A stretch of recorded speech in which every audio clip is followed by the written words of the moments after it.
What is high-quality dance? What does it look like, and what sort of skills does it develop in pupils?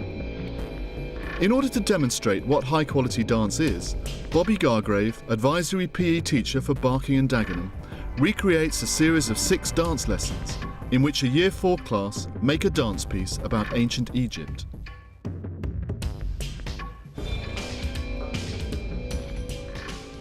High quality dance is when children are committed to dance education, they want to do it. I like doing the dance that we're doing. It's about raising levels of physical activity and fitness through dance. The dance is a very cool lesson because it's just a good exercise for you.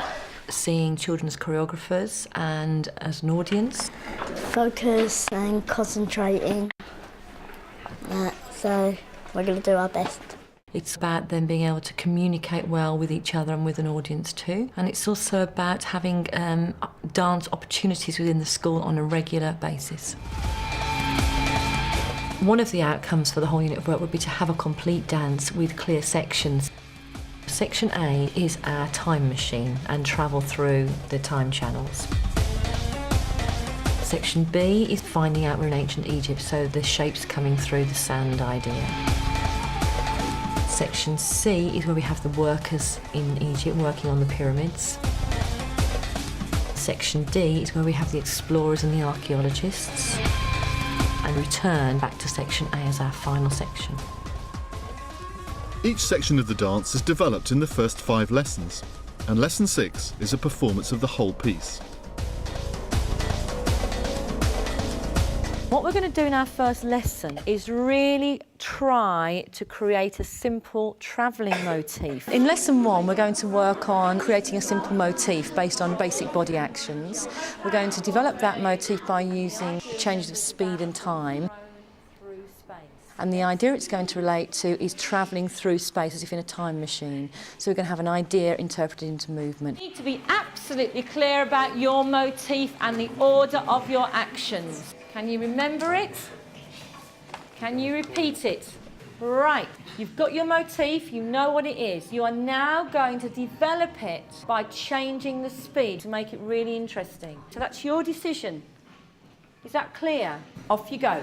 So I should see lots of speed changes happening in the room. Remember we talked about this, you're still going to take your motifs in and out of space. Nathan, that is a really nice controlled rolling action, well done. I think the value of dance is that they actually engage in the learning themselves. It gives them an opportunity to be creative, it gives them an opportunity to be themselves, and it gives them an opportunity to bring something they know to the learning situation as well, because it's often about their response and not anybody else's response. Number 1 is going to see if they can spot which actions did they do slowly and which actions did they do very quickly.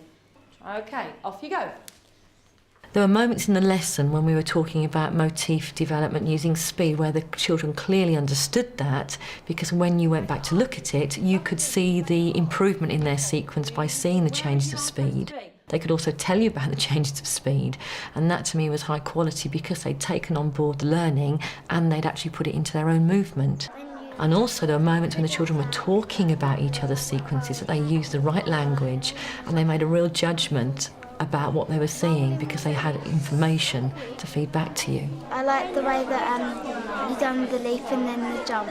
Some of them were fast and some of them were slow, so I liked that. Every lesson will include some element of evaluation, and it may be evaluation in terms of the children learning evaluative skills as an audience or as an appreciator. It's really good. And it may be the evaluations used to evaluate where we've got to and where we're going to go next. As a teacher, we would always evaluate in order to look for the next lesson and where the objectives are going to focus. You did the most beautiful spin, and it would be really nice if you put the arms either tight or open with it, so it really makes it, because you want it to be fast, so make it fast and the arms will stop you from falling, yeah? You could make those improvements because you know what to look for now. I've improved my spins from my arms tucked in or spinned out. And why was it good when he was watching you? Because if I went wrong, he will help me in that. You've got to focus a lot when you do your dances. Lesson 2 is going to be body shapes. We're going to look at creating our own shapes and we're going to look at creating group shapes. We're going to really focus this lesson on improving and clarifying our shapes, making them very, very clear. So when I look at them, it's like a picture. We're not fussing. Again, very important that they have clarity and they have coordination and control in body shape. And we're going to look at that through using the artefacts as an Egyptian stimulus. So they looked at the shape and the size and the angles. And we also used images from a number of different Egyptian textbooks about the Egyptian art and artefacts they'd actually been drawing in artwork. We're not teaching them about ancient Egypt in dance, but we're using the information and knowledge that they've learnt in their other lessons, so they will bring that to the lesson and they will consolidate it within that lesson. So they're going to do an awful lot of cross-curricular learning too. Remember, you've got to have nice angles in your elbows and your wrists. It's a statue, it's made of something, so it's absolutely still and solid. Oh, Shalom, you've got really starey eyes there. I love that. I really believe that one. Think about your hands. They should be sharper and stronger. Think about your elbows. Think about your toes. Think about your focus.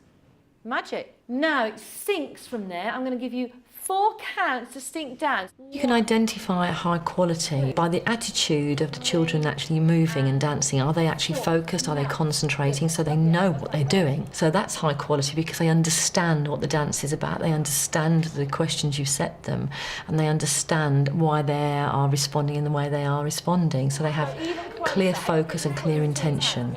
And you can see that by the way they work within the lesson. So you've tightened the shape up and you've made the angles clearer. Travel to our groups and then we get to our posing shapes. Now, can you hold that? You sure? And really think about that focus so you really get that lift. And let's bring those arms out so we get the angles. But me and you in the middle and the two. Yeah, looks better. I did enjoy that because there was a lot of fun things to do in there. Well, we improved most of our shapes, like taking our time instead of rushing them really quickly. The best bit of that lesson was putting the moves into a sequence. If you didn't like it, you can change it and make stuff up as you go along. We're doing it in history, learning about Tutankhamun and his discovery of his tomb and the archaeologists who found him. In lesson 3, we're going to look at a new action called gesture, which is where they use their body to communicate working actions. And then the lesson is going to teach them how to develop those gestures from miming into motifs. When we talked about miming, we mimed an action. How do I make it more dance-like? Make it more like bold. Bolder? So how do I make it bolder? You show that it's heavy and you show that you're really trying to push it. So the whole thing has got to be expressive? Absolutely expressive. Sam, you come up with some great words. Look, let me give you a clue. I'm drinking a cup of tea, okay? Now I'm going to exaggerate it to make it more dance-like. What have I done? Bigger. Size. I've exaggerated it. Size is very important. So we've got the size, sharpness, boldness, we've got the weight. And we're going to repeat it so it looks like it's got a rhythm. Dana, you're a puller. To get the gestures and the working actions. I used a clip of video from a documentary about the building of the Great Pyramids. So we actually identified the work actions by looking at what was going on in the documentary. Freeze! You've really changed the size. Excellent. Now take it to your group and make sure the whole group has got the exaggeration in it. And 1. More size, more weight, more sharpness. Come on. Stronger, bigger. Good quality. Can I ask you all just to freeze for a second and look at this group?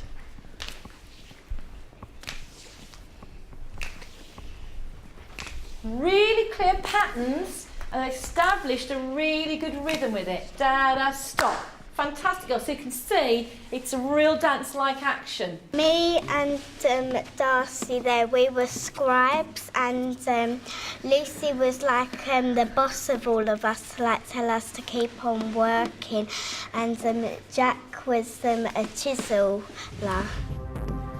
Lesson 4, we're moving to another characterisation where we take the idea of the archaeologist discovering a map, moving into exploring the chambers underneath the Show me your pyramids. position when you found that map. Girls, this is beautiful because you've got a real difference of level. I like that. They're going to learn some motifs and link them together as a group using a pickaxe, a shovel and a dust brush. And relax. And they're then going to do a very improvised session about travelling, leading and following, travelling through the chambers. Who did the digging, the pickaxe, the dusting? Off you go.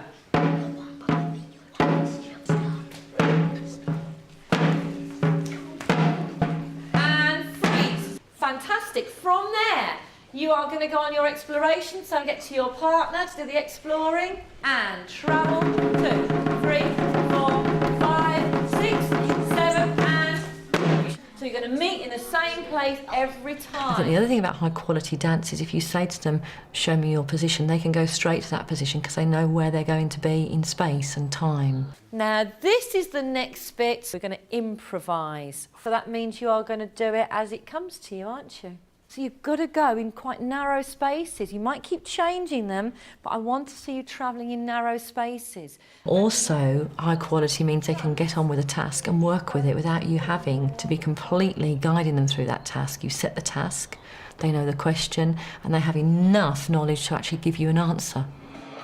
They're not afraid of being right or wrong because they know that dance has a variety of different outcomes. So they have the confidence to make their own statement in their movement. And that's very important for high quality, that they feel confident to make their own response. I like to see you sneaking through a very narrow passage here. I need to believe you. I need to believe what's happening.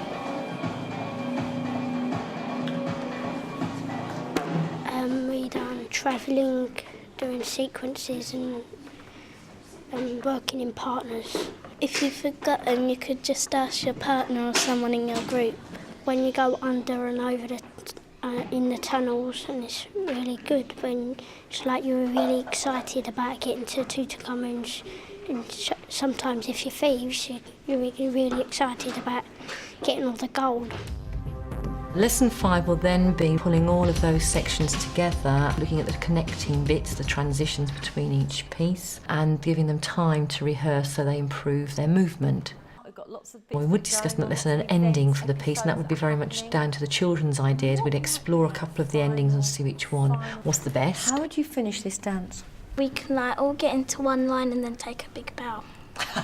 We could sort of freeze in a pose. Go back into the time travelling machine and travel back.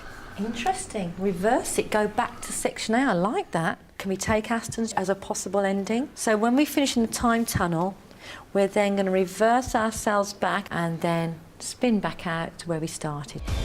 Lesson 6 would be our culmination of the unit of work. We'd pull the whole thing together, do a proper performance and maybe evaluate it ourselves, or get another class in to evaluate it.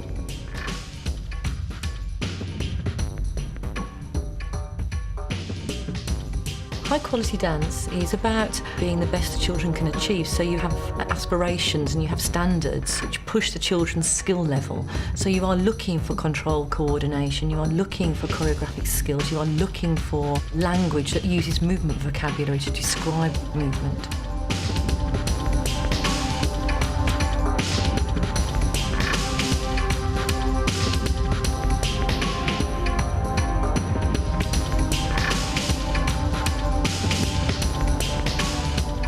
The thing that I've learned in this unit of work is to keep in touch with my partners. To dance more accurately. Keeping in time with the music. We can make our shapes more and bolder and bigger. Different speed. Keeping time with my group. How to put things together and speed. To keep space.